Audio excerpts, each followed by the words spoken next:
நண்பர்கள் அனைவருக்கும் என்னுடைய அன்பான பணிவான வணக்கம். என் பெயர் ஜான். நான் ஒரு கொடி நோயாளி.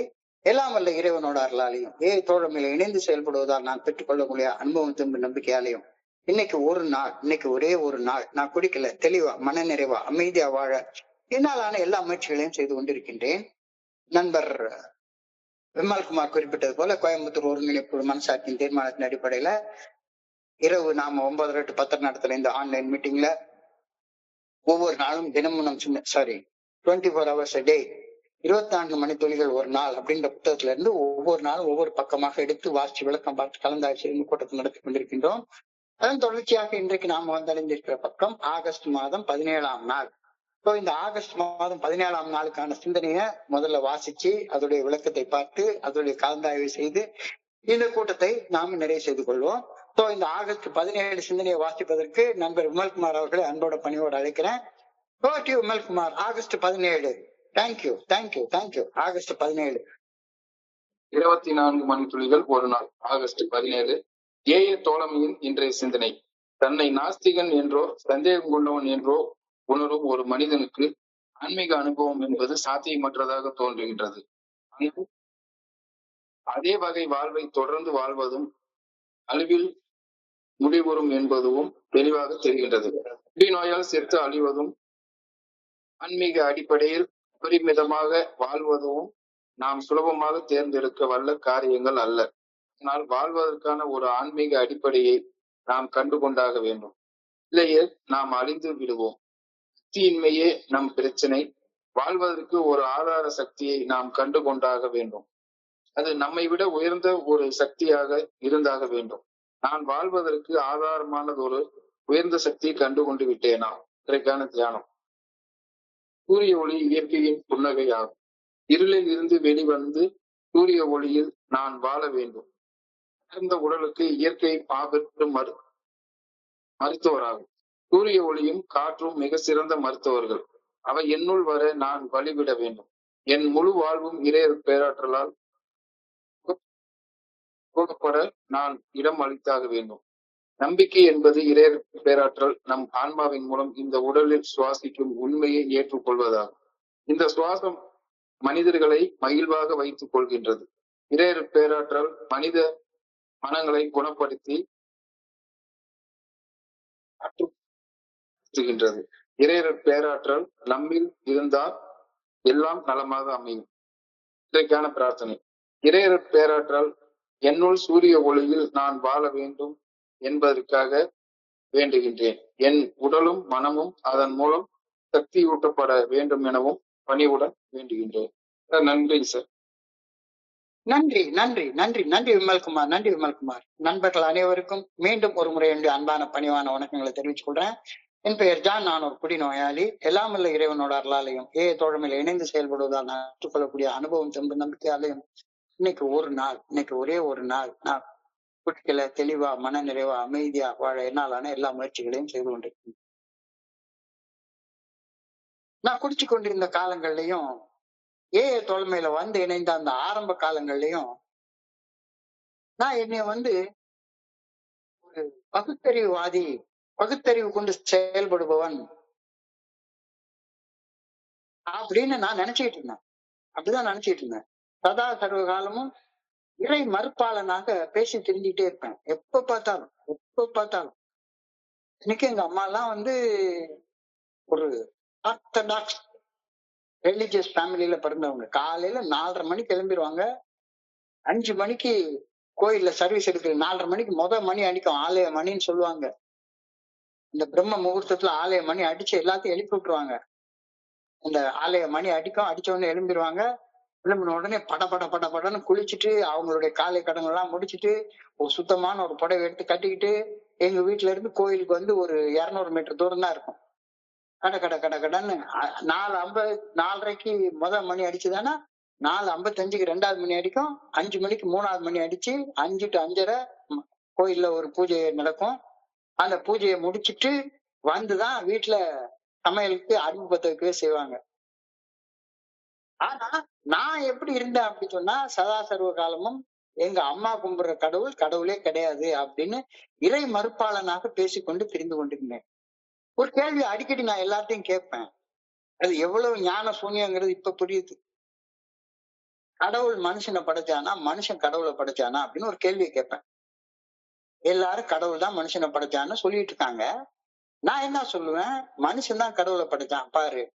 கடவுள்னு அவன் சொல்லக்கூடிய அந்த உருவம் மனுஷனை மாதிரி 2 கண்ணு, 2 காது, ஒரு மூக்கு, ஒரு வாய், 2 கை உள்ள ஒரு உருவமாகத்தானே படைச்சிருக்காங்க. அதுக்கு ஒரு பேரை இவனே வச்சுக்கிறான். இப்போ சதா சார்வ காலமும் நான் இந்த கேள்வியை கேட்டு நான் என்னை பெரிய பகுத்தறிவாதின்னு நானா நினைச்சுக்கிட்டு அலைஞ்சு தெரிஞ்சுக்கிட்டு இருந்தேன். சதா சர்வ காலமும் இறை மறுப்பாளனாக பேசி தெரிந்து வாழ்ந்து கொண்டிருந்தேன். இது உண்மை, யதார்த்தமான நிஜமான உண்மை. அப்போ என்கிட்ட போய் யாராச்சும் ஸ்பிரிச்சுவல் எக்ஸ்பீரியன்ஸ், ஆன்மீக அனுபவம் அப்படின்னு என்கிட்ட வந்து சொன்னாங்கன்னு வைங்களேன், எனக்கு ஆன்மீக அனுபவம்னா என்னன்னே தெரியாது. இல்லாத கடவுளை உணர்வது, இல்லாத கடவுள்கிட்ட பேசுறது அப்படின்றது பகுத்தறிவுக்கு முரணான கருத்தாக எனக்கு தோணுச்சுது அந்த காலத்துல. ஆன்மீக அனுபவங்கள் அப்படின்றத நான் வந்து ஹெலுசினேஷன்ஸ், கனவு காண்றது, கற்பனை பண்றது அப்படின்னு நான் பேசிட்டு இருந்தேன். நிறைய பெரிய பெரிய மகான்கள்லாம் சொல்றாங்க, பெரிய 2 லட்சம் பேரை ஒரு இடத்துல கூட்டக்கூடிய லெவல்ல உள்ள கெப்பாசிட்டி உள்ள ஆன்ம குருக்கள் என்ன சொல்றாங்க, இப்பதான் நான் கடவுள்கிட்ட போய் ரூம்ல உட்காந்து பேசிட்டு வந்தேன் அப்படின்றாங்க. கடவுள் எனக்கு இதை செய்ய சொன்னாரு, கடவுள் எனக்கு இந்த கட்டளையை கொடுத்தாரு அப்படின்னு சொல்றாங்க. இவங்க எல்லாம் பகுத்தறிவு இல்லாத ஞான சூன்யங்கள்னு அவங்கள நான் நினைச்சிட்டு இருந்தேன். அப்படிதான் அப்படி பேசிட்டு இருந்தேன். அப்ப தோழமையில வந்து இணைஞ்சதுக்கு அப்புறமாக எனக்கு என்னுடைய குருஜியோடைய பரிச்சயம் ஏற்பட்டது, பழக்கம் ஏற்பட்டது, அவருடைய நட்பு எனக்கு கிடைச்சது. அவர் என்கிட்ட ஒரு சின்ன கேள்வி கேட்டார். பகுத்தறிவால உணர முடியாத நம்ப மாட்டேன் அப்படின்னு அடம் பிடிக்கிறார். ரொம்ப சரி, ரொம்ப சரி. பகுத்தறிவால உணர முடியாதத நான் நம்ப மாட்டேன் அப்படின்னு அடம் பிடிக்கிறார். ரொம்ப ரொம்ப ரொம்ப ரொம்ப சரி. எந்த ஆன்மீக அனுபவத்தையும் நம்ப வேண்டாம், உன்னை நம்ப சொல்லி கட்டாயப்படுத்தவே இல்லை. நீ நம்பாம இருக்கிறது கரெக்ட்னு நான் ஒத்துக்கிறேன். ஆனா உன்னுடைய குடி நோயாலையும் உன்னுடைய செயல் அடிமைத்தனமான செயல்களாலையும் நாளுக்கு நாள் புது புது அடிமட்டங்களை தொட்டுக்கொண்டு கீழே கீழே கீழே கீழே நீ போய்கிட்டே இருக்கிறது அப்படின்றது யதார்த்த நிலைமை அப்படின்றது உன்னுடைய அறிவுக்கு எட்டலையாடா அப்படின்னு ஒரு கேள்வி கேட்டாரு. அறிவு சொன்னாதானே நம்புவேன்னு சொல்ற, ரைட்டு. உன் அறிவு சொல்லுது கடவுள் அது வந்து ஒரு சிலை, அது ஒரு கல்லு, அது ஒரு சக்தி கிடையாது அப்படின்னு நீ சொல்ற, சரி. அதே மாதிரி அந்த இல்லாத கடவுள் அதை அனுபவிக்க முடியாதுன்னு சொல்ற, அதையும் நான் ஒத்துக்கொள்றேன், நம்ப வேண்டாம். ஆனா ஆனா ஆனா நீ வாழ்ந்துட்டு இருக்கிற வாழ்க்கை இந்த 39வது வயசுல 40வது வயசுல உன்னை எங்க கொண்டாந்து விட்டுருக்கு?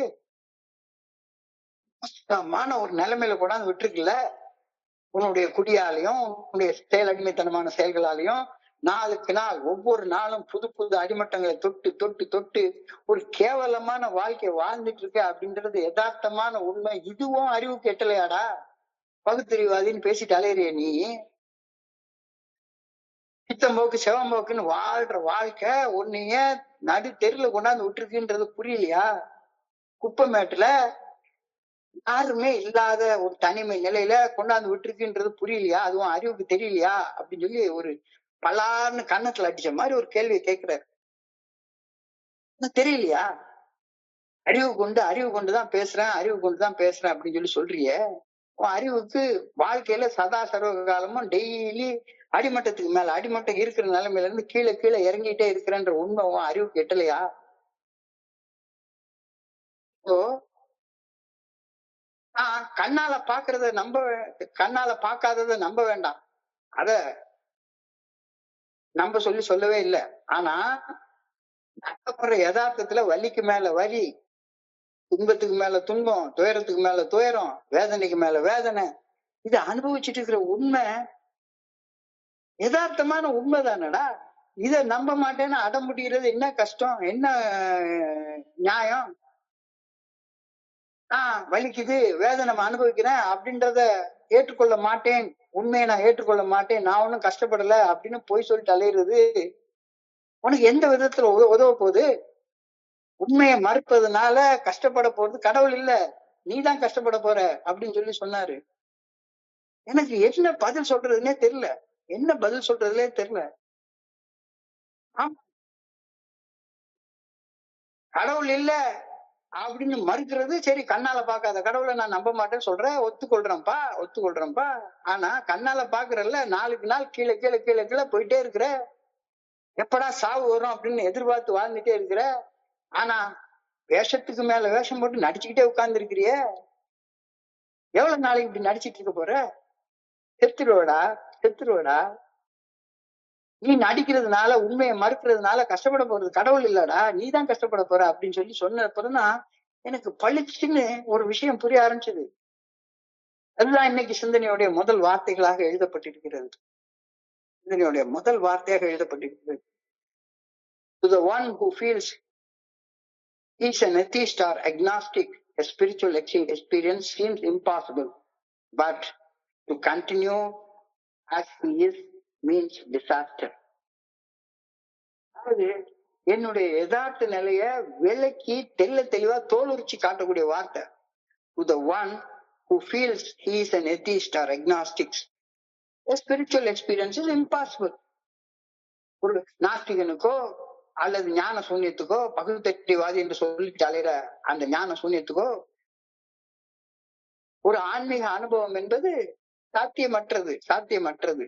ஆனா அவன் அதே அக்னாஸ்டிக்காவும் அதே எத்திஸ்டாவும் தொடர்ந்து வாழ்ந்து கொண்டிருந்து மறுப்பு நிலையிலே வாழ்ந்து கொண்டிருந்தான்னா, டிசீஸ் ஆஃப் டினையல்ஸ்லயே வாழ்ந்து கொண்டிருந்தான் அப்படின்னா, அவன் நாளுக்கு நாள் அடிமட்டத்துக்கு மேல அடிமட்டத்தை பார்க்க போறதும் உறுதிதானே, அது உண்மைதானே. தன்னை நாஸ்திகன் என்றோ, இறை மறுப்பாளன் என்றோ, பகுத்தறிவாதி என்றோ உணரும் மனிதனுக்கு ஆன்மீக அனுபவம் கிடைப்பது சாத்தியமற்றதாக தோன்றுகின்றது. ஆனால் அதே வகை வாழ்க்கையை தொடர்ந்து வாழ்வது அழிவில் முடிவுறும் அப்படின்றது கண்ணுக்கு தெளிவாக காணக்கூடிய உண்மைதானடா. கொஞ்சம் யோசிச்சு பாரு. இன்னைக்கு சிந்தனையோட வார்த்தையை கொஞ்ச நேரம் யோசிச்சு பாரு. அடம் பிடிக்கிற எஸ், கடவுள் இல்ல அப்படின்ற கருத்து மேல அப்படி உறுதியாக திரும்ப திரும்ப திரும்ப திரும்ப நாத்திகவாதம் பண்ணிக்கிட்டே உட்கார்ந்து இருக்கிற. யார் என்ன சொன்னாலும் இல்ல இல்ல இல்ல இல்ல இல்ல அப்படின்னு மறுத்து உன் கருத்து மட்டும்தான் நீ பேசிட்டே இருக்கிற. யார் என்ன சொன்னாலும் சரிதான், நோ அப்படின்னா வார்த்தை நோ, டிசீஸ் ஆஃப் டினையல்ஸ்.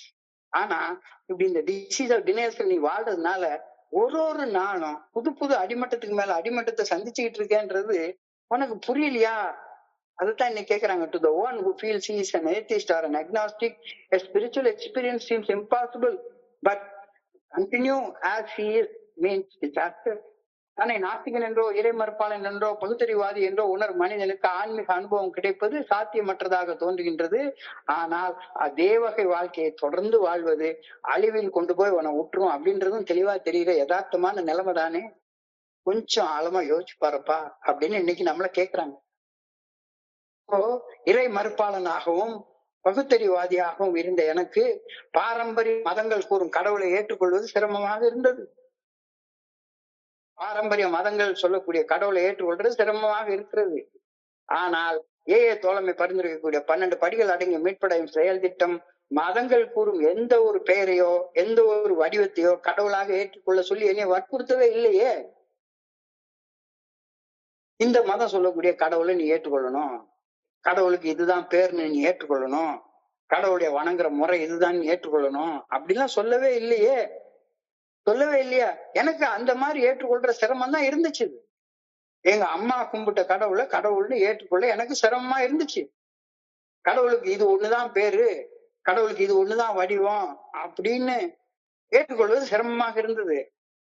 ஆனா தோழமையில ஆழ்ந்து கூர்ந்து சிந்திக்கிறப்ப தோழமை பரிந்துரைக்கக்கூடிய 12 படிகள் அடங்கிய மீட்படையும் செயல் திட்டம் மதங்கள் கூறும் எந்த ஒரு பெயரையும் எந்த ஒரு வடிவத்தையும் கடவுளாக ஏற்றுக்கொள்ள சொல்லி என்னைய வற்புறுத்தவே இல்லையே.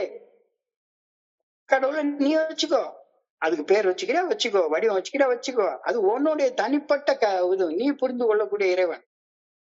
ஆனா உனக்கும் உயர்ந்த சக்தி உனக்குள்ளாக இருக்குதுன்றது எப்படிடா மறுக்கிற அப்படின்னு சொல்லி தான் கேட்டார். அவர் ஒரு சிம்பிளான கேள்வி கேட்டார். நீ உயிரோட இருக்கியா அப்படின்னு சொல்லி கேட்டா, எப்பயாச்சும் நீ நான் உயிரோட இருக்கிறேன் அப்படின்னு, நான் உயிரோட இருக்கிறேன் அப்படின்னு நம்புறேன் அப்படின்னு சொல்லுவியா? உனக்கு 2 கை இருக்குன்னு கேட்டா என்ன சொல்லுவ? எனக்கு 2 கை இருக்குன்னு நம்புறேன் அப்படின்னு சொல்லுவியா? 2 கை இருக்குன்னா இருக்கு, அவ்வளவுதான். அப்போ கடவுள் இருக்காரான்னா இருக்காரு, அவ்வளவுதான். இந்த கடவுளுக்கு என்ன பேரு, என்ன வடிவம், அது 2வது கொஸ்டின். அது 2வது கொஸ்டின். ஆனா அவர் இருக்காரான்னா இருக்காரு. அதனாலதான் நான் உயிரோடயே இருக்கேன். அதனாலதான் எனக்குள்ளார உயிராக ஆற்றலாக ஆன்மாவாக கடவுள் தான் இருக்கிறார் அப்படின்றது மறுக்கவே முடியாத உண்மை. இதைத்தானே ஏஐ சொல்லுது. ஏஐ கூறக்கூடிய ஆலோசனை மிக மிக எளிமையானது, ரொம்ப ரொம்ப எளிமையானது. மது அருந்த பழக்க அடிமைத்தன கோளாறு என்னை தனிமைப்படுத்தி என்னை அடிமட்டத்திற்கு மேல் அடிமட்டத்தை சந்திக்க வைத்தது என்ற யதார்த்த உண்மையை ஒப்புக்கொள்ள மட்டும்தானே சொல்லுது. வேற ஒண்ணுமே சொல்லல. உண்மைய உண்மைன்னு ஏத்துக்கோ அப்படின்னு சொல்லுது. ஏன் சொல்லக்கூடிய இந்த உண்மை மிக மிக எளிமையானது. உன்னை வேற ஒண்ணு ராக்கெட் சயின்ஸ் படிக்க சொல்லி எல்லாம் சொல்லல. அது அருந்தும் பழக்க அடிமைத்தன கோளாறு என்னை தனிமைப்படுத்தி என்னை அடிமட்டத்திற்கு மேல் அடிமட்டத்தை சந்திக்க வைத்தது அப்படின்ற உண்மையை நீ ஒப்புக்கொள்ளு.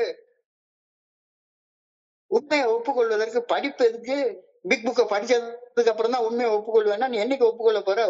உண்மையை சொல்வதற்கு, படிப்பதற்கு, முற்றும் உணர்ந்தவர் போல் நடிப்பதற்கு, கண் கண்ட காட்சிகளுக்கு விளக்கதற்கு, நெஞ்சில் கள்ளம் இல்லாதவருக்கு பயம் எதற்கு அப்படின்னு ஒரு அழகான மகாகவி காளிதாசருடைய பாட்டு. உண்மையை சொல்வதற்கு படிப்பு எதுக்கு? முற்றும் உணர்ந்தவர் போல் நடிப்பு. நான் அதை கரைச்சு குடிச்சிட்டேன், இதை கரைச்சு குடிச்சிட்டேன் அப்படின்ற நடிப்பு என்ன கழுதைக்கு தேவையில்ல. உண்மையை ஒப்புக்கொள்றதுக்கு படிப்புலாம் தேவையே கிடையாது. ஆனா ஆன்மீக அனுபவங்கள் தன்னுணர்வு பெறுவதை நோக்கி முன்னேற பாரம்பரிய மத நம்பிக்கைகள் தேவைப்படவே இல்லை.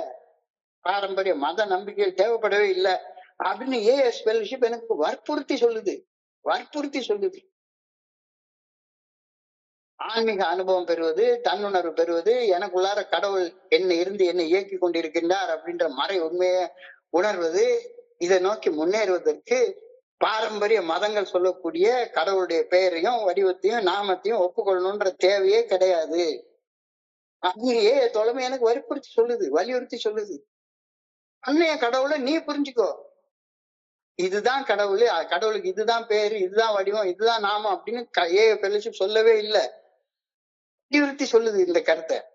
திறந்த மனதோட என்னை விட உயர்ந்த ஒரு சக்தி என்னுள் மறைவாக இருந்து என்னுடைய உடலையும் மனதையும் இயக்குகின்றது அப்படின்ற மறை உண்மையை ஒப்புக்கொள்வது குடிநோய் பாதிப்புகள் இருந்து மீட்படைவதற்கான வழி என்று ஃபெலோஷிப் சொல்லுது. கொஞ்சம் காது கொடுத்து கேளப்பா அப்படின்னு இன்னைக்கு சிந்தனையில சொல்றாங்க. திறந்த மனசோட, ஓப்பன் மைண்டோட என்னை விட உயர்ந்த ஒரு சக்தி எனக்குள்ளார அருவமாக மறைவாக உள்ள இருந்து என்னுடைய உடலையும் மனதையும் இயக்குகின்ற மறை உண்மையை ஒப்புக்கொள்வது குடிநோய் பாதிப்புகள் இருந்து மீட்படைவதற்கான வழி அப்படின்னு ஃபெலோஷிப் தெளிவாக பரிந்துரை செய்யுது. மது அருந்தும் பழக்க அடிமைத்தன கோளாறில் இருந்து மீள்வதற்கு ஆன்மீகத்தின் மீதான தப்பான எண்ணங்களை கைவிட்டு திறந்த மனதோட இருக்கணும். Don't have any prejudice on spiritual terms அப்படின்னு பில்டப்லி சொல்றாரு. எனக்கு ஒரு விஷயம் எனக்கு தெரியல, புரியல அப்படின்றதுக்காக அப்படி ஒண்ணு இல்லவே இல்லைன்னு மறுக்காத. மது அருந்தும் பழக்க அடிமைத்தனை கோளாறில் இருந்து மீள்வதற்கு, அது உருவாக்கிய பாதிப்புகள் இருந்து மீள்வதற்கு ஆன்மீகத்தின் மீதான தப்பான எண்ணங்களை கைவிட்டு திறந்த மனசோட இருக்க வேண்டும். அவ்வளவுதான். ஓப்பன் மைண்டோட இரு. திறந்த மனதோட செயல்படுவது தன்னலம் மற்றும் தன்முனைப்பை உருவாக்கும் தனிமையின் சுழற்சியை உடைத்து மது போதையற்ற உடல் நிதானத்தையும் மன தெளிவையும் நான் பெற்றுக்கொள்ள உதவுகிறது. இந்த கருத்து இன்னைக்கு சிந்தனையில அழகா சொல்றாங்க. உன்னை க்ளோஸ்ட் மைண்டோட இதைத்தான் ஏத்துக்கொள்ளணும்னு உன்னை யாரும் கட்டாயப்படுத்தவே இல்லை. உன்னுடைய பகுத்தறிவு நீயே வச்சுக்கோ, அதுல ஒண்ணும் தப்பே கிடையாது, நீயே வச்சுக்கோ. ஆனா திறந்த மனதோட செயல்படுவது தன்னலம் மற்றும் தன்முனைப்பு உருவாக்கும் தனிமையின் சுழற்சியை உடைத்து தன்னலத்தோடையும் தன்முனைப்போடையும் வாழ்ந்ததால எங்க வந்து நிக்கிற நீ? இங்க வந்து நிக்கிற முட்டுச்சந்தில வந்து முட்டிட்டுல நிக்கிற, மூத்திர சந்தில வந்து முட்டிட்டுல நிக்கிற. தன்னலம் மற்றும் தன்முனைப்பு உருவாக்கும் தனிமையின் சுழற்சியை உடைத்து மது போதையற்ற உடல் நிதானத்தை, மனப்பக்குவத்தை, மன தெளிவை நீ பெற்றுக்கொள்ளணும்னா திறந்த மனசோட நான் கஷ்டப்படுறேன்றதை ஒப்புக்கொண்டாதானே நடக்கும். அது இந்த மனம் இல்லாம நான் பாட்டு யாரு சொன்னாலும் சரிதான், என்ன சொன்னாலும் சரிதான், இல்ல இல்ல இல்ல இல்ல இல்ல அப்படின்னு பகுத்தறிவு கொண்டு மறுத்து கொண்டே இருந்தேன்னா மறுபடியும் அடிமட்டத்துக்கு மேல அடிமட்டத்தை நான் சந்திக்கத்தானே போறேன். இது வந்து பெரிய ராக்கெட் சயின்ஸ் எல்லாம் கிடையாதுல்ல. இது வந்து சால்வ் பண்ணவே முடியாத பார்ஷியல் டிஃபரன்ஷியல் ஈக்குவேஷன்லாம் ஒண்ணும் கிடையாது. ஸோ மது அருந்தும் பழக்க அடிமைத்தன கோளாறுடன் போராடும் போது நான் எதிர்கொள்ளும் கடினமான எச்சரிக்கை ரெண்டு தான். மது அருந்தும் பழக்க அடிமைத்தன கோளாறோட நான் போராடிட்டே கிடக்குறேன். உள்ளுக்குள்ளார உணர்வு தடுமாறுது, கொந்தளிக்குது. இந்த நேரத்துல எனக்கு ரெண்டு இறுதி எச்சரிக்கை மட்டும் தான் கொடுக்கப்படுகிறது. ஒண்ணு, நீ போடுற போதையிலே போனேன்னா அகால மரணம் ஏற்படும், அல்லது ஒண்ணு ஏதாச்சும் ஒரு பைத்தியக்கார ஆஸ்பத்திரியில பிடிச்சி அடைச்சு போட்டுருவாங்க, ஒரு மறுவாழ்வு மையத்துல அடைச்சு போட்டுருவாங்க, அல்லது நீயே ஏதாவது மன்னிக்க முடியாத ஒரு குற்றத்தை செஞ்சுட்டு ஒன்னே நீ சிறைச்சாலைக்குள்ளார அடைச்சு கொள்வ. இதான் நடக்கும். இதை யாரு வேணும்னு ஏற்றுக்கொள்வாங்களோ அகாலமா மரணம் அடையணும், அல்லது நான் வாழ்நாள் முழுக்க ஒரு பைத்தியக்கார ஆஸ்பத்திரி போய் அடைஞ்சு கிடக்கணும், அல்லது ஒரு செல்லுல அடைஞ்சு சிறைச்சாலையில அடைஞ்சு கிடக்கணும் அப்படின்னு யாரும் வேணும்னு அதை ஏற்றுக்கொள்ளவே மாட்டாங்க. அடுத்த தேர்வு ஆன்மீக வாழ்வதை தேர்ந்தெடுப்பது. அதையும் ஏற்றுக்கொள்ள யாருக்கும் மனசு வராது. பகுத்தறிவு தடை பண்ணுது. ஒண்ணு, குடிச்சு காலம் வர்றதுக்கு முன்னாலேயே சாகணும், இல்ல ஜெயில போய் அடைஞ்சுக்கணும், அல்லது மறுவாழ்வு மையத்துல பிடிச்சி போடுவாங்க, இதை ஏற்றுக்கொள்ளணும். அது வேண்டாம் அப்படின்னா இன்னொன்னு சொல்றாங்க, அப்போ தோழமை பரிந்துரைக்கக்கூடிய 12 படிகளுடைய மீட்புடைய செயல் திட்டத்தை வாழ்க்கையாக வாழ்றதை ஏத்துக்கோன்னா அதையும் ஏத்துக்க மாட்டான். ரெண்டு தேர்வையும் ஏற்கிறது ரொம்ப கஷ்டமாக இருக்கிறது. To be doomed to be an alcoholic death or to live a spiritual life are not always easy alternatives to this. ஒண்ணு இது அல்லது இரண்டாவது இது ரெண்டுமே எனக்கு பிடிக்கல. மது அருந்துனா செத்து போயிடும்ன்றது தெரியுது, அது பிடிக்கல. மது அருந்தக்கூடாதுன்னு தெரியுது. மது அருந்தாம இருக்கணும், அது மனசுல உள்ள வெறிய போகணும் அப்படின்னா, ஒரு ஆன்மீக வாழ்க்கையை ஏற்றுக்கொள்ளணும் அப்படின்னா அதுவும் எனக்கு பிடிக்கல. அது என்ன, என்னுடைய பகுத்தறிவுக்கு முரணாக இருக்கிறது.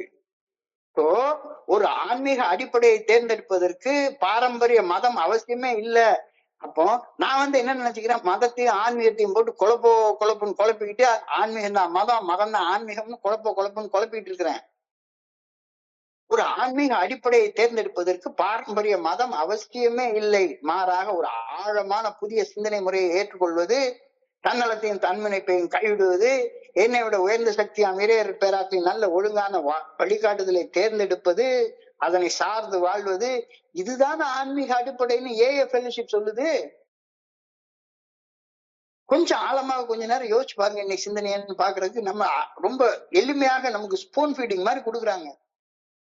ஒரு ஸ்பிரிச்சுவல் ஃபவுண்டேஷனை தேர்ந்தெடுப்பதற்கு பாரம்பரிய மதம் எனக்கு தேவையே கிடையாது. மாறாக ஒரு ஆழமான புதிய சிந்தனை முறையை ஏற்றுக்கொள்வது, 12 படிகள் அடங்கிய மீட்புடைய செயல் திட்டம் ஒரு புதிய சிந்தனை முறை. அந்த சிந்தனை முறையால தன்னலத்தையும் தன்முனைப்பையும் நான் கீழே தூக்கி போட்டுறேன். என்னை விட உயர்ந்த சக்தியாம் இறையர் பேராற்றலை, அவருடைய நல்ல ஒழுங்கான வழிகாட்டுதலை சார்ந்து வாழ நான் தீர்மானிக்கிறேன். இதைத்தான் ஆன்மீக அடிப்படை அப்படின்னு ஃபெலோஷிப் எனக்கு சொல்லுது. இந்த கடினமான திருப்பு முனையை நான் எதிர்கொண்ட போது பழைய சமாளிக்கும் வழிமுறைகளை கைவிட ஆரம்பித்தேன். பழைய சமாளிக்கும் வழிமுறை, கோப்பிங் மெக்கானிசம்னு சொல்லுவாங்க. ஏதாச்சும் கோவம் வந்துருச்சானா போதும், சாராய கடையில போய் உட்கார்ந்துக்கிறது. கோவம் வந்துருச்சானா போதும், போய் நான் ஒரு டீ குடிச்சிட்டு வந்துடுறேன், சினிமா பார்த்து வந்துடுறேன், அவ்வளவு தம் அடிச்சுட்டு வந்துடுறேன். இப்போ எனக்கு கோவம் வந்துருச்சா, பயம் வந்துருச்சுதா, காமம் வந்துருச்சா, அது வந்துருச்சா, உடனே மீட்டிங்ல ஒளிஞ்சுக்கிறேன். ஒரு அடிக்டிவ் பிஹேவியரை நான் தேர்ந்தெடுக்கிறேன். சோ கடினமான திருப்பு முனையை நான் எதிர்கொண்ட போது ஒரு காலத்துல என்ன செஞ்சுட்டு இருந்தேன், ஏதாவது ஒரு கோப்பிங் மெக்கானிசத்தை, ஒரு சமாளிக்கும் வழிமுறைய செஞ்சுட்டு இருந்தேன். இப்ப அதை கைவிட ஆரம்பிக்கிறேன். பழைய சமாளிக்கும் வழிமுறைகளை கைவிட்டதால் மனம் பதட்டத்தில் இருந்து விடுபட்டு மது போதை இல்லாத மனத்தெளிவுடன் வாழும் பாதைக்கு நாம மீட்டு வரப்பட்டோம். அப்போ அந்த கோப்பிங் மெக்கானிசம் படி பழைய மெத்தட்லயே நான் செயல்பட்டுட்டே இருந்தேன் அப்படின்னு சொன்னா என்னுடைய மனம் எப்பவுமே படன்னு பதட்டத்திலே இருக்கும். ரெஸ்ட்லெஸ், இரிட்டபிள் அண்ட் டிஸ்கண்டன்ட் ஸ்டேட்லயே இருக்கும். எப்பவுமே அமைதி இல்லாம, எரிச்சலோட, இல்லாம, நிறைவு இல்லாம வாழ்ந்து கொண்டே இருக்கும். ஸோ அந்த ரெஸ்ட்லெஸ், இரிட்டபிள், டிஸ்கண்டன்ட் ஸ்டேட்ல இருந்து நான் வெளியே வரணும் அப்படின்னா அந்த ஸ்டேட்டை சமாளிக்கிறதுக்கு நான் பழைய முறைகள்ல செய்த செயல் அடிமைத்தனமான செயல்களை விடணும் அப்படின்ற கருத்தை நீ சொல்றாங்க. சோ பழைய சமாளிக்கும் முறைகளை கோப்பிங் மெக்கானிசத்தை கைவிட்டதால மன பதட்டத்தில் இருந்து விடுபட்டு மது போதை இல்லாத மன தெளிவுடன் வாழும் பாதைக்கு மீட்டு வரப்பட்டோம். ஏஏ தோழமை பரிந்துரைக்கக்கூடிய 12 படிகள் அடங்கிய மீட்படையும் செயல் திட்டத்தின் பாதையை கண்டறிய அதன் வழியை வாழ்க்கையாக வாழ்ந்த நண்பர்களோடு அவங்களுடைய அன்போட ஆதரவோட பழகுறது ரொம்ப தேவைப்படுது. மனம் போன போக்குல சித்தம் போக்கு செவம் போக்குன்னு வாழ்ந்துட்டு இருந்தா சரிப்பட்டவே செய்யாது. அப்ப நமக்கு ஒரு ஒற்றுமை தேவை. யாரோட ஒற்றுமையா இருக்கணும்? யாரோட ஒற்றுமையா இருக்கணும்? இன்னமும் உட்கார்ந்துட்டு இல்ல இல்ல இல்ல இல்லன்னு மறுத்து பேசுற மனிதர்களோட ஒற்றுமையாக இருக்கணுமா? இல்ல 12 படிகள் அடங்கிய மீட்பட செயல் திட்டத்தை வாழ்க்கையாக வாழ்ற நண்பர்களோட ஒற்றுமையாக இருக்கணுமா? Personal recovery depends upon a unity. Personal recovery depends upon a unity. கோட்பாடு 1 அழகா சொல்லுது. பர்சனல் ரெக்கவரி என்றால் ஒரு தனி மனிதன் குணமடைவது. சார்ந்து இருக்கிறது. எதை சார்ந்து இருக்கிறது? அந்த தனி மனிதன் ஏஏ தோழமையின் தத்துவங்களோடு ஒன்றுபடுவதை சார்ந்து இருக்கிறது. அந்த ஒற்றுமையை சார்ந்து இருக்கிறது. நம்ம எல்லாரும் இங்க தமிழ்ல பேசுறோம், இந்த மீட்டிங்ல வந்து ஒன்னா கூடி இருக்கிறோம்.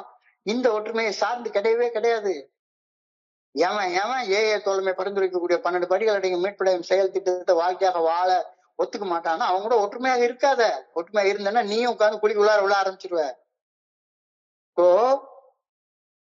அது போதை இல்லாமல் மன தெளிவுடன் வாழும் வாழ்க்கையை கண்டுபிடித்தோம்.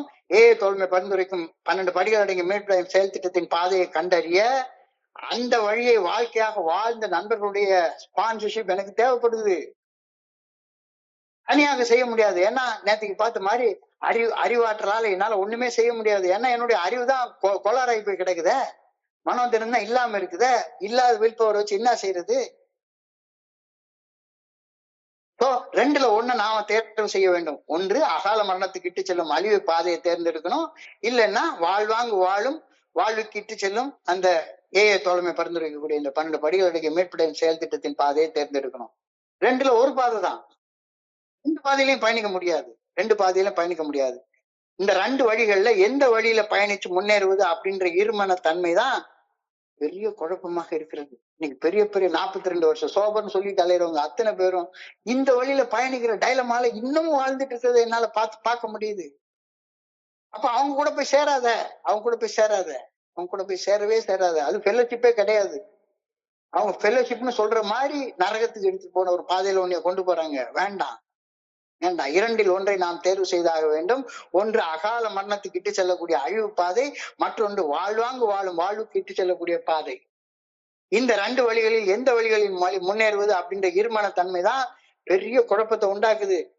இரு மனதோட அந்த டைலமாவோட இருக்கும்போது சரியான பாதையை தேர்வு செய்ய மனித அறிவு போதுமானதாக இருக்கவே இருக்காது. மனதை மனசாட்சி நெறிப்படுத்தியே ஆக வேண்டும். மனசை நெறிப்படுத்தாம இருந்தேன்னா நீ எங்கேயோ இருட்டுக்குள்ளார போயிருவ. மனதை மனசாட்சி நெறிப்படுத்தியே ஆக வேண்டும். எனவே குடிநோயாளி மனசாட்சியின் மூலம் நெறிப்படுத்தப்பட்டு இறையர் பேராட்டின் நல்ல ஒழுங்கான வழிகாட்டுதலை சார்ந்து வாழ்வது மிகவும் அவசியமாக இருக்கின்றது. என்னால முடியல அப்படின்றதுனால அப்படி வாழ்ற மனிதர்களுடைய கைய போய் பிடிச்சுக்கோ. அப்படி வாழ்ற மனிதர்கள் 42 வருஷம் வெறுமனா குடிக்காம மட்டுமே இருக்கிற மனிதர்கள் எல்லாம் கிடையவே கிடையாது. கிடையவே கிடையாது. இந்த ஆன்மீக அடித்தளத்தை கண்டடைய எனக்கு பாரம்பரிய மத நம்பிக்கை தேவையே கிடையாது. ஆன்மீகம் என்பது என்னை பற்றியும் என் சக மனிதர்களை பற்றியும் சிந்திப்பதற்கான ஒரு ஆழமான புதிய வழியாகும். ஆன்மீகம்ன்றது கடவுளை பத்தி சிந்திக்கிறது கிடையாது. ஆன்மீகம் என்பது என்னை பற்றியும் என் சக மனிதர்களை பற்றியும் சிந்திப்பதற்கான ஒரு ஆழமான புதிய வழியாகவும் நேர்மை, திறந்த மனப்பான்மை மற்றும் மனமோந்து பணி செய்தல் என்ற கொள்கைகளை நம்புவதற்கான விருப்பம் அப்படின்னு இன்றைய சிந்தனையில தெளிவாக போட்டிருக்காங்க. உன்னைய மத நம்பிக்கையோட வாழணும்னு சொல்லவே இல்லை.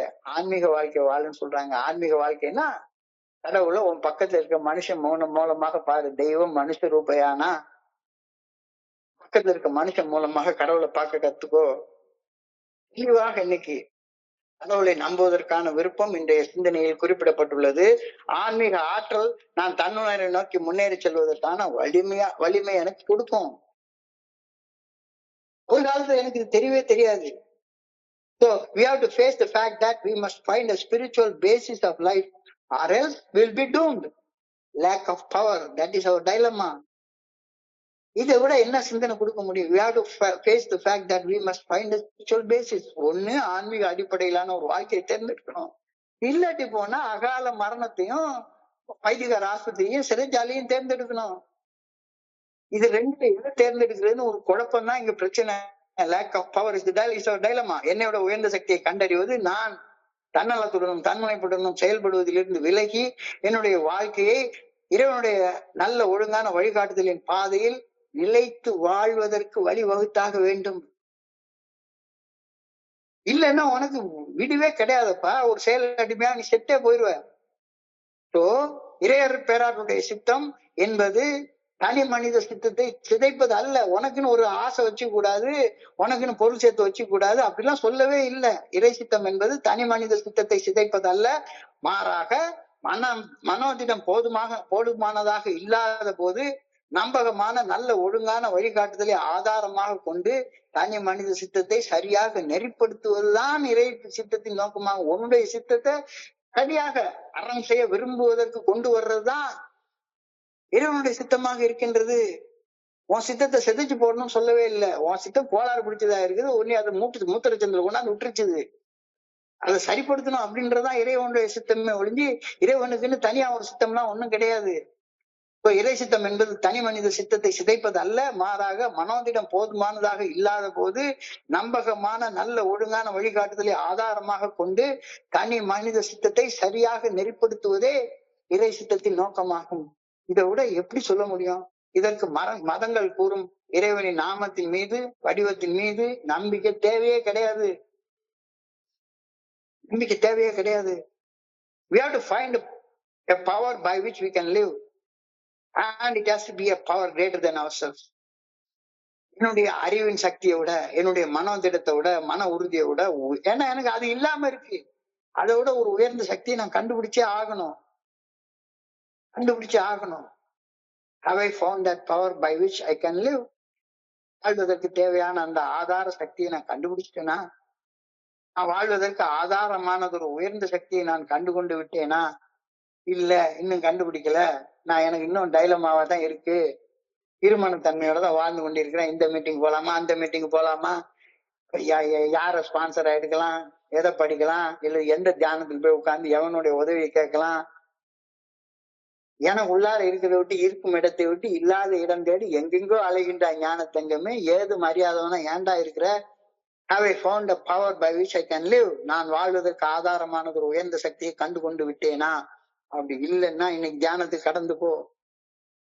இன்னைக்கு தியானம் ரொம்ப அழகாக இயற்கையை பத்தி சொல்லுது. என்னடா இது, ஒரு காலத்துல நான் நினைச்ச வார்த்தையெல்லாம் இவங்க போடுறாங்க. இயற்கை, சூரிய ஒளி, தூய்மையான காற்று ஆகியன நம்முடைய உடல் மன நலத்திற்கு இன்றியமையாதது.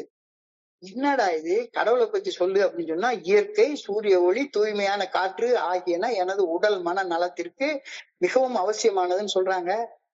இது காலத்தில் அழியாத சத்தியம், இது காலத்தில் அழியாத உண்மை. இது சத்தியம். எல்லாம் வல்ல இறைவனை நானே சொல்ல போவது யாவையும் உண்மை சத்தியம். இயற்கை, சூரிய ஒளி, தூய்மையான காற்று, இந்த மூணும் மனுஷனுடைய உடல் மன நலத்திற்கு இன்றியமையானது. இது காலத்தால் அழியாத சத்தியம், காலத்தால் அழியாத உண்மை. அறிவியலும் விஞ்ஞானமும் இந்த ஞானத்தை வலுவாக ஏற்றுக்கொள்கிறது. விஞ்ஞானம் என்ன சொல்லுது? காலையில இருந்த உடனே சூரிய நமஸ்காரம் பண்ணு. அந்த கருத்தை விஞ்ஞானம் ஏற்றுக்கொள்ளுது. சூரிய ஒளி உனக்கு வேணும், தூய்மையான காற்று வேணும். ரெண்டு இல்லைன்னா உன்னுடைய உடலும் மனமும் ஒழுங்கா இருக்காது. அறிவியலும் இந்த ஞானத்தை வலுவாக ஏற்றுக்கொள்கிறது. அதாவது நான் என்னுடைய அத்தை, என்னுடைய அப்பாவுடைய தங்கச்சி அவங்களுக்கு இப்ப 89 வயசு ஆகுது. அவங்க கிட்டத்தட்ட ஒரு 7-8 வருட காலங்களாகவே வீட்டை விட்டு வெளியே வர்றதே கிடையாது. சூரிய ஒளி அவங்க உடம்புல படுறதே கிடையாது. ஒண்ணுமே இல்லை, சும்மா நடந்து போறப்போ சாக்பீஸ் உடையிற மாதிரி கால் எலும்பு உடைஞ்சு போயிடுச்சு. சூரிய ஒளி விட்டமின் டி உற்பத்தியை தோன்றுகின்றது. இது எலும்பு மற்றும் நோய் எதிர்ப்பு சக்தியை உண்டாக்குது. சூரிய ஒளி இல்லைன்னா, சூரிய ஒளியில படலைன்னா உன்னுடைய உடம்பு தானா செத்து போயிரும்டா, தானா செத்து போயிரும். ஏசி ரூம் போட்டுட்டு அதுக்குள்ளே உட்கார்ந்துட்டே இருந்தேன்னா சரிதான். ஆனா விட்டமின் டி உனக்கு கிடைக்காது, தானா செத்து போயிருவ. சூரிய ஒளி மூளையில செரோட்டோனின் அப்படின்ற அந்த ஹார்மோனை சுரக்க வைக்குது, அதிகமாக சுரக்க வச்சு மனநிலையை இயற்கையாகவே மேம்படுத்துகின்றது. நீ கொஞ்ச நேரம் காலையில எந்திரிச்சு சூரியனை பாரு, கொஞ்ச நேரம் எந்திரிச்சு சூரியனை பாரு, மனநிலை மேம்படும். மனநிலை மேம்படும், உடல்நிலையும் மனநிலையும் சூரியனை சும்மா காலையில பாக்குறதுனால மேம்படும். இது இன்னைக்கு தியானத்துல சொல்லியிருக்காங்க. தூய காற்றுல பல்வேறு வகையான ஊட்டங்கள் நிறைந்து உள்ளது. காத்து நம்ம நினைக்கிறோம் கண்ணுக்கு புலப்படாத காத்து இருக்குது. அதுல பல்வேறு வகையான ஊட்டம் நிறைந்துள்ளது. அது ரத்தத்தில் உள்ள வெள்ளை அணுக்களின் செயல்பாட்டை அதிகரித்து நோய்களை எதிர்த்து போராட வைக்குது. சோ தூய்மையான காற்று நீ சுவாசிக்கல அப்படின்னு சொன்னா மறுபடியும் தானா செத்து போயிடுவ, தானா செத்து போயிடுவ. நம்ம இந்தியாவில எல்லாம் என்ன கவர்னன்ஸ் பண்றாங்கல்ல, நான் ஒரு இடத்துல பாத்துட்டு இருக்கேன். மெட்ராஸ் சொல்லியிருந்தா ஒரு பொல்யூஷன் கண்ட்ரோல் போர்டுல ஒரு பொல்யூஷன் கண்ட்ரோல் போர்டு கிளியரன்ஸ் வாங்க போறேன். அந்த பொல்யூஷன் கண்ட்ரோல் போர்டு கிளியரன்ஸ் வாங்குறதுக்காக அப்ளிகேஷன் கொடுத்திருந்தா அதுல வந்து air quality of the site of construction எப்படி இருக்கு அப்படின்னு சொல்லி அது பயங்கர மோசமாக இருக்குது. அப்படின்னா புதுசா கட்டடம் கட்டுறதுக்கு அனுமதிக்க கூடாது அப்படின்னு சட்டம் சொல்லுது. ஆனா அந்த பொல்யூஷன் கண்ட்ரோல் போர்டு என்ன பதில் சொல்லுது அப்படின்னா, கொஞ்சம் காசை கையில கொடுத்துட்டா உடனே the air quality in the site of construction is already far beyond acceptable limits, so construction of this building may not affect further this pollution level, so we can grant permission கொடுக்குறான். தூய காற்று இல்லவே இல்லை, தூய காற்று இல்லவே இல்லை.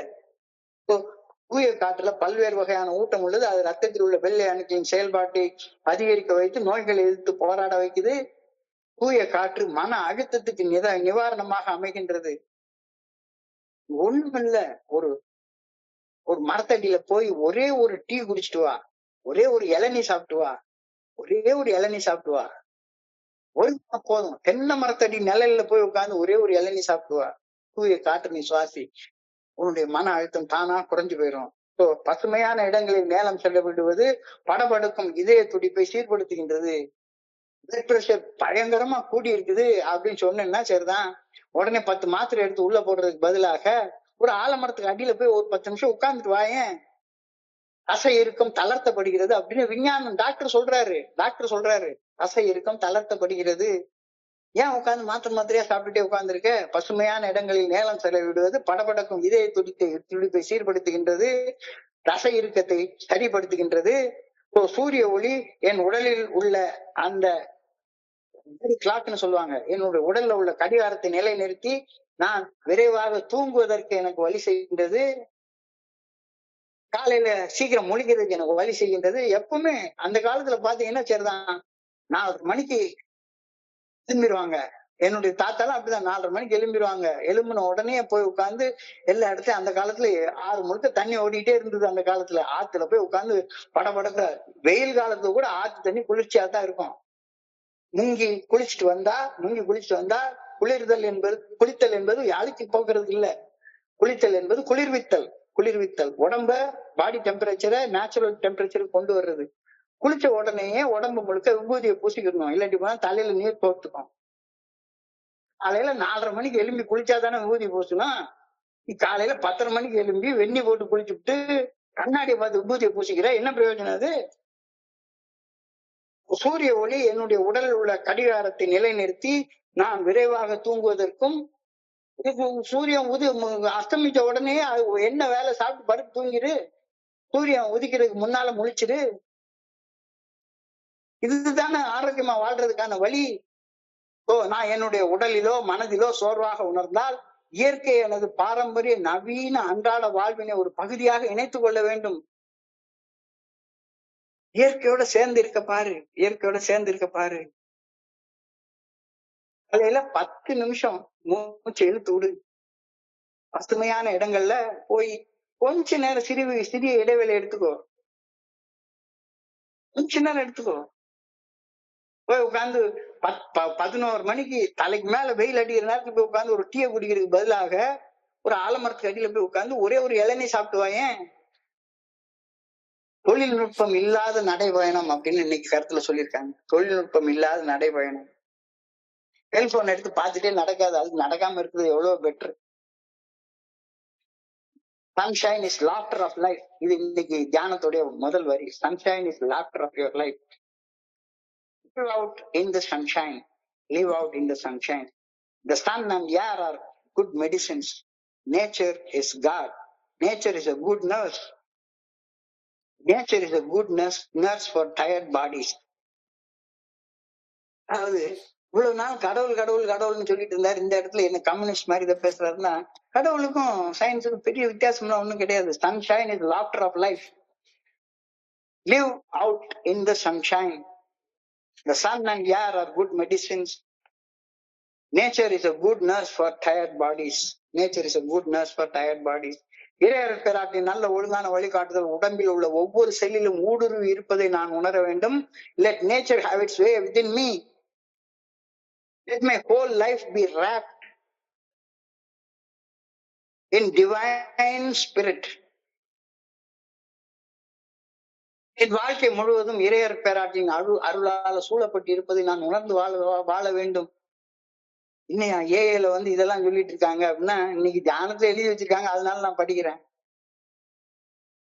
நான் உடல் அளவில் உயிரோடு இருக்க உடலுக்கு தேவையான பிராண வாயுவை காற்றிலிருந்து என்னுடைய சுவாசத்தின் மூலமாக உள்வாங்குகின்றேன். இதை போலவே நம்பிக்கை என்ற உள்ளுணர்வு ஆன்மீக ஆற்றலை நிலைநிறுத்துவதற்கான தெய்வீக உத்வேகத்தை எனக்குள் இழுத்துக் கொள்கின்றது. நம்பிக்கை என்பது இறையர் பேராற்றலின் பிரசன்னத்தை ஒரு முறை மட்டும் பெரும் செயலாக இல்லாமல் தொடர்ச்சியாக சிரமமின்றி ஏற்றுக்கொள்வது. Faith is the soul's breathing of the divine spirit. நம்பிக்கை மனித இதயத்தை மகிழ்விக்கும் ஆற்றலாக உருவெடுக்கின்றது. மனித உறவுகளை ஆழப்படுத்துகின்றது. ஆழ் மன அமைதியை நம்பிக்கை உருவாக்கி தருகின்றது. Faith makes glad hearts of human beings. Faith makes glad hearts out of human beings. நம்பிக்கை என்பது எனக்குள்ளார ஒரு மகிழ்ச்சியை, ஒரு ஆனந்தத்தை உண்டாகுது. அட நம்பியே தீரணுமா அப்படின்னு அந்த மாதிரிலாம் நம்பாத. இறையர் பேராற்றலின் ஆற்றல் என்னுடைய உடலையும் மனதையும் குணப்படுத்துகின்றது. The divine spirit heals and cures the mind. Let it have its way and all is well. இறையர் பேராற்றலை எனக்குள்ளார நான் அனுமதிக்கும் போது, அதாவது இறையர் பேராற்றலின் நல்ல ஒழுங்கான வழிகாட்டுதலுக்கு பணிந்து செயல்படும் போது வாழ்க்கையில எல்லாம் நல்லதாக இருக்குது. இல்லாட்டி போனா எல்லாமே நாசமா போனதாக மட்டும்தான் இருக்கும். I pray that I may live in the sunshine of the God spirit. இறையர் பேராற்றல் என்னோட சூரியனின் பிரகாசமான ஒளியாக இருக்க வேண்டும் என நான் பணியோட வேண்டிக் கொள்கின்றேன். I pray that my mind and soul may be energized by it. என்னுடைய உடலும் மனமும் இறையர் பேராற்றல் சக்தி ஊட்டப்பட வேண்டும் எனவும் வேண்டுகின்றேன். இயற்கை இறையர் பேராற்றல் உனக்கு சக்தியை கொடுக்குது. கொஞ்ச நேரம் புனிதமான மௌனத்துல சொல்லுற சும்மா உட்கார்ந்துரு, உனக்கு ஆற்றல் கிடைக்கும். இன்றைய சிந்தனைய சுருக்கமாக கொஞ்ச நேரம் பார்ப்போம். நான் குடிச்சுக்கிட்டு இருந்த காலகட்டத்துல, தோழமையில இருந்த காலகட்டத்துல நான் என்னவாக இருந்தேன்? இறை மறுப்பாளனாக இருந்தேன். மனுஷனை படைச்சாரா, மனுஷன் கடவுளை படைச்சாரான்னு ஒரு கிறுக்குத்தனமான ஒரு கேள்வியை கேட்டு எல்லாரையும் குழப்பி நானும் குழம்பி வாழ்ந்துட்டு இருந்தேன். இப்ப ஆன்மீக அனுபவம் யாராச்சும் ஒண்ணு சொன்னாங்க அப்படின்னா போதும், கிறுக்கு பசங்கடா இவங்க எல்லாம் ஆன்மீக அனுபவம் சொல்றாங்க. இப்ப என்னைய கிறுக்குன்னு சொல்றாங்க, தாடியை வச்சுட்டு கிறுக்க மாதிரி வளைஞ்சிட்டு இருக்கான் அப்படின்னு என்னைய சொல்றாங்க. எல்லாரும் என்னை கிறுக்கன்னு சொல்ல ஆரம்பிச்சுட்டாங்க. இப்போ ஒரு லிட்ரேச்சர் கமிட்டின்னு ஒரு கமிட்டி இருக்கு, அதுல ஒரு ஆள் சொல்லிட்டாரு, அழகா சொல்றாரு, இந்த மனுஷன் பேசுறதெல்லாம் கேட்டீங்கன்னா வாழ்க்கையில இவனை மாதிரி கிறுக்கனா மாறிட வேண்டியதான். நாங்க பாரு எவ்வளவு பெரிய ட்ரஸ்டியா, எவ்வளவு பெரிய இதா நாங்க போல்டா வாழ்ந்துட்டு இருக்கிறோம். To the one who feels he is an atheist or agnostic, a spiritual experience seems impossible, but to continue in the way you are going leads you to disaster.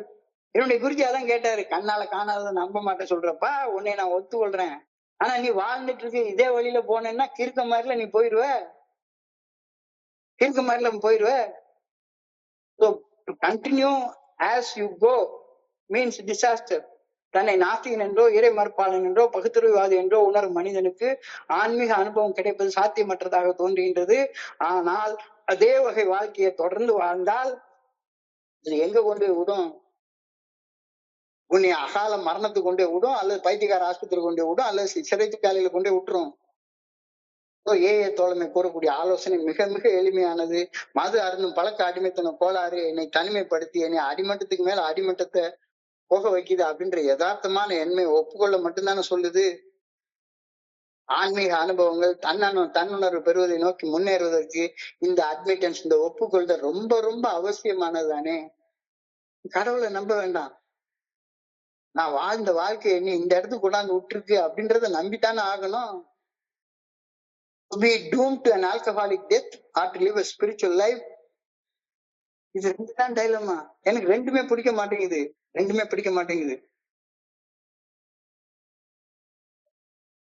ஒண்ணு, நான் வாழ்ந்துட்டு இருக்கிற வாழ்க்கையின் படியே வாழ்ந்தா செத்து போயிடுவேன். அந்த வாழ்க்கை எனக்கு பிடிக்க மாட்டேங்குது. அதே மாதிரி இன்னொரு வழியை ஏ சொல்லுது, இந்த வழியில போறதுக்கு எனக்கு பிடிக்க மாட்டேங்குது. ரெண்டு வழியில இல்லைன்னா நீ எந்த வழியில போற? ஒரு ஆன்மீக அடிப்படையை தேடுவதற்கு நான் என்ன பண்றேன்? உடனே மறுபடியும் பாரம்பரிய மதத்துக்கு போயிடுறேன். உனக்கு தேவைப்படுவது ஒரு ஆழமான புதிய சிந்தனை, ஏற்றுக்கொள்தல், தன்னலத்தையும் தன்மனைப்பையும் கைவிடுவது, என்னை விட உயர்ந்த சக்தியாக இறையர் பேராற்றின் நல்ல ஒழுங்கான வழிகாட்டுதலை சார்ந்து வாழ்வது. இது தேவை. இந்த கடினமான திருப்பு முனை எதிர்கொண்ட போது நீ பழைய அந்த கோபிகானிசம் சமாளிக்கும் வழிமுறைகள், பழைய வழிமுறைகள் எப்பமாச்சும் வந்துதானே உடனே ஏதாச்சும் ஒரு அடிக்டிவ் பிஹேவியர் போயிடுவ. அந்த மாதிரி போறதை நீ நிறுத்தணும். இந்த கடினமான திருப்பு முனையை நான் எதிர்கொண்ட போது பழைய சமாளிக்கும் வழிமுறைகளை கைவிட ஆரம்பித்தேன். பழைய சமாளிக்கும் வழிமுறைகளை கைவிட்டதால் மன பதட்டத்தில் இருந்து விடுபட்டு மது போதை இல்லாத மன தெளிவுடன் வாழும் வாழ்க்கையை நான் கண்டுபிடிச்சேன்.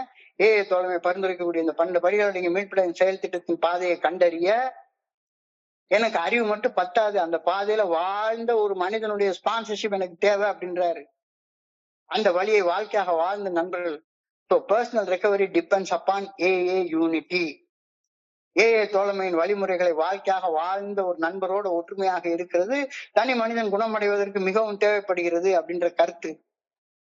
இந்த ரெண்டுல ஒண்ணு நீ தேர்வு செய்தாகணும். ஒண்ணு அகால மரணத்திற்கு அல்லது பைத்தியக்கார ஆஸ்பத்திரிக்கு அல்லது சிறைச்சாலைக்கு இட்டு செல்லக்கூடிய அழிவு பாதையில பயணிக்கிறது, இல்லைன்னா வாழ்வாங்கு வாழும் பாதையில பயணிக்கிறது. இந்த ரெண்டு வழிகள்ல எந்த வழியில ஏதாச்சும் ஒரு வழியை தேர்ந்தெடுக்கணும். ரெண்டுல ஒண்ணு தேர்ந்தெடுக்காம நான் பாட்டுக்கு இருக்கிற வழியிலே இருந்துட்டு இருக்கேன்றது மறுபடியும் அழிவு பாதையில போறதுக்கு தான் சமமானது. இந்த டைலமால இருக்கும்போது, இந்த இருமன தன்மையோட இருக்கும்போது சரியான பாதையை தேர்வு செய்ய மனித அறிவு போதுமானதாக இருக்கவே இருக்காது. மனதை மனசாட்சியின் மூலமாக நெருப்படுத்தியே ஆக வேண்டும். எனவே குடிநோயாளி மனசாட்சியின் மூலம் வெளிப்படுத்தப்படும் இறையர் பேராற்றல் நல்ல ஒழுங்கான வழிகாட்டுதலை சார்ந்து வாழ்வது மிக மிக மிக மிக அவசியப்படுகின்றது. இந்த ஆன்மீக அடித்தளத்தை கண்டறிய பாரம்பரிய மத நம்பிக்கை உனக்கு எல்லாம் தேவையே கிடையாது அப்படின்னு அடிச்சு சொல்றாங்க. அது எந்த மதமாக இருந்தாலும் சரி, ஆன்மீகம்ன்றது மதத்தை கடந்தது. மனிதர்களை பற்றி சிந்திப்பதற்கான ஒரு ஆழமான புதிய வழியாகவும் நேர்மை திறந்த மனப்பான்மையோட மனம் வந்து பணி செய்வதற்கு இந்த வேலையெல்லாம் செய்யணும்னு என்ன கட்டாயம் இருக்கு எனக்கு? ஆனா மகிழ்ச்சியோட செய்யறது, சந்தோஷமா செய்யறது இது என்ன ஒரு இலக்கை நோக்கி முன்னேற வைக்குது. So we have to face the fact that we must find a spiritual basis for life or else we will be doomed to death. Lack of power, அது சூஸ் பண்ண முடியல, அதுதான் lack of power. That is our dilemma.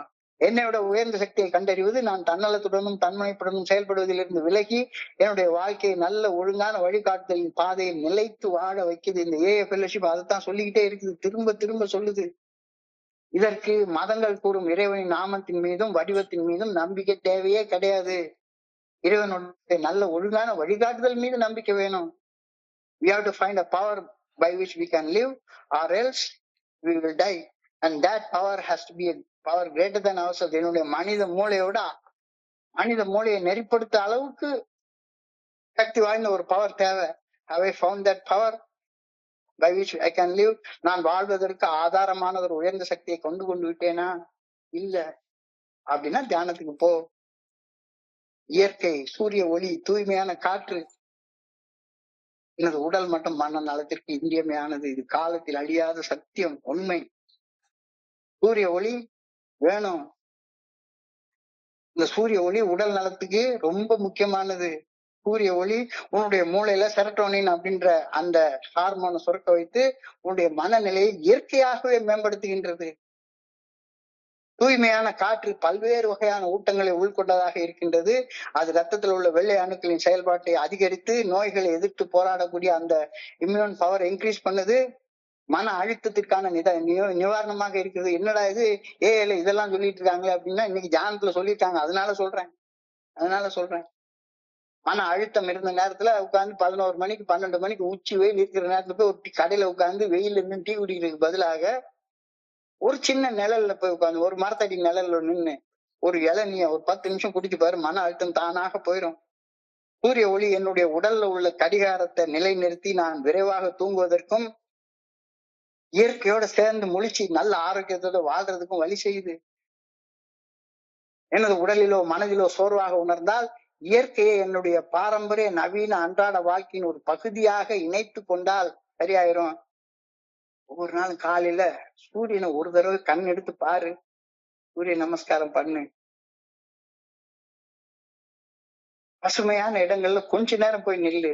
கொஞ்ச நேரம் இப்பெல்லாம் நான் அந்த ஒரு ஒரு ஒரு சாதாரண ஒரு மரத்தடி நிழல்ல போய் கொஞ்ச நேரம் நில்லு. ஒரு 10 நிமிஷம். தொழில்நுட்பம் இல்லாத நடைபயணம் அப்படின்னு சொல்றாரு. தொழில்நுட்பம் இல்லாத நடைபயணத்துல போறப்ப காதுல ஒண்ணு தூக்கி மாட்டிக்கிட்டு கேட்டுக்கிட்டு அதை இயற்கையில பார்த்தோன்னா என்ன அழகா எல்லா குயிலும் கிளியும் சத்தம் போட்டு பாடுது. இவன் இங்க உட்கார்ந்து ஒரு ராப் சாங்க போட்டுக்கிட்டு நடந்துகிட்டு இருந்தா என்னத்துக்காருது? தொழில்நுட்பம் இல்லாத நடைபயணம். இன்னைக்கு தியானத்துடைய வார்த்தை அதை படிக்கிறப்பே உடம்பெல்லாம் சிலிர்க்குது. Sunshine is the laughter of life. Live out in sunshine. The sun and air are good medicines. Nature is the good nurse for tired bodies. இறையர் பேராட்டின் நல்ல ஒழுங்கான வழிகாட்டுதல் ஒவ்வொரு செல்லிலையும் ஊடுருவி பாய வேண்டும். Let nature have its way within me. என் வாழ்க்கை முழுவதும் இறையர் பேராட்டின் அருளால் சூழப்பட்டு இருப்பதை உணர்ந்து வாழு. It is called breathing of the divine. ரொம்ப ஆழமான சிந்தனை. மறுபடியும் இந்த சிந்தனையை கேட்டு பாருங்க. I pray that I may live in the sunshine of God's spirit. இறையர் பேராட்டில் என்னும் சூரியனின் பிரகாசமான ஒளியில நான் வாழ வேண்டும் என வேண்டுகின்றேன். I pray that my mind and soul may be energized by it. என்னுடைய உடலும் மனம் இறையர் பேராட்டின் சூரிய ஒளியாலும் தூய்மையான காற்றாலும் சக்தி ஊட்டப்பட வேண்டும் என ஆண்டவா உண்மை பணியோட வேண்டிக் கொள்கின்றேன் என்ற சிந்தனையோட இன்னைக்கு முடிஞ்சிருக்குது. கேட்கிறப்பயே இவ்வளவு புத்துணர்ச்சியா இருக்குது, வாழ்ந்து பார்த்தா எவ்வளவுதான் இருக்கும் அப்படின்னு என் மனசு சொல்லுது. நண்பர்கள் எல்லாருக்கும் எனக்கு இந்த வாய்ப்பு கொடுத்ததற்காக தலை வணங்கி நன்றி சொல்லிக்கிறேன். இதெல்லாம் எங்க போய் படிச்சிருப்பேன் நான்? சாதாரணமா நீங்க இந்த வாய்ப்பு கொடுக்கலன்னா இந்த புத்தகம் என்னுடைய செல்ஃப்ல ஏதாவது ஒரு மூலையில கிடக்கும். எடுத்து படிச்சிருக்கவே மாட்டேன். சும்மா வேடிக்கை பாக்குறதுக்காக தயவு செய்து இங்க வர வேண்டாம். இது எவ்வளவு ஆழமான சிந்தனை இருக்குது அப்படின்றத யோசிச்சு பாருங்க. எனக்கு இந்த வாய்ப்பு கொடுத்த இந்த குழுவிற்கும் பொறுமையாக கேட்ட ஒவ்வொரு நண்பருக்கும் என்னுடைய பணிவான நன்றிகளை தெரிவித்துக் கொள்றேன். இந்த இரவு பொழுது நண்பர்களுக்கு இனிமையான இரவாக அமைய இறைவனை பணியோடு வேண்டிக் கொள்கின்றேன். நன்றி. வாழ்க வையகம், வாழ்க வளமுடன்.